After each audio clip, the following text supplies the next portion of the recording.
પ્રાયોજક છે cancer healer centre, a new beginning. સુરતમાં ONGC ભાટપોરના Hazira ખાતે કોન્ટ્રાક્ટ ડ્રાઈવર્સની હડતાળ. કોન્ટ્રાક્ટ પર કામ કરતા ડ્રાઈવરોને ખૂબ ઓછો પગાર અપાતો હોવાનો આરોપ.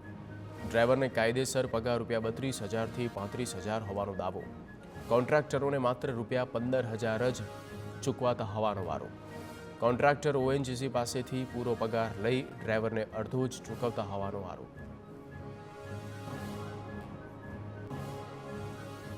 સુરતમાં રોગચાળાએ વધુ એક માસૂમનો લીધો ભોગ. ઉનાળાની શરૂઆતમાં જ રોગચાળાનો કહેર. નવા ગામમાં ઝાડા ઉલટી થતાં બાળકને ખસેડવામાં આવ્યો હતો હોસ્પિટલ. સારવાર મળે તે પહેલાં જ એમ્બ્યુલન્સમાં 3 વર્ષના બાળકનું મોત.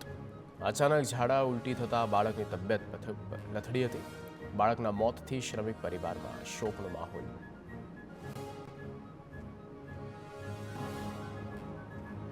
ભાવનગર રેલવે સ્ટેશન પર રેલવે કર્મીનો આપઘાતનો કેસ. સતત બીજા દિવસે ધરણા પ્રદર્શન યથાવત. 800થી વધુ રેલવે કર્મચારીઓ વિરોધમાં જોડાયા. ઓએસ તરીકે ફરજ બજાવતા કર્મચારીએ કરી હતી આત્મહત્યા. ઉપરી અધિકારીની જો હુકમી માનસિક ત્રાસથી પગલું ભર્યાનો વારો. જવાબદાર અધિકારીને સસ્પેન્ડ કરી પગલાં લેવાની માંગ કરવામાં આવી.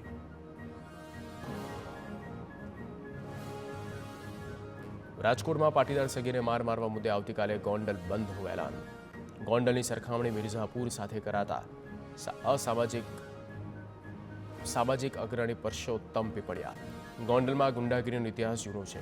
ગોંડલમાં અગાઉ અનેક લોકોની હત્યાને અંજામ મળી ચૂક્યું છે. ગોંડલમાં કાયદો વ્યવસ્થાની સ્થિતિ મરી પરવારી છે તેવું કહ્યું.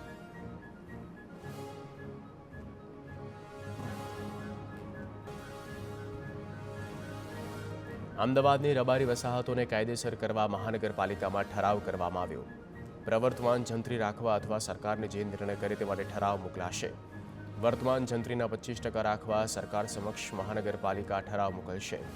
વધારાના બાંધકામ કરવામાં આવ્યા હશે તો ગોળા અંતર્ગત ઇમ્પેક્ટ ફી વસૂલ કરવાનો નિર્ણય.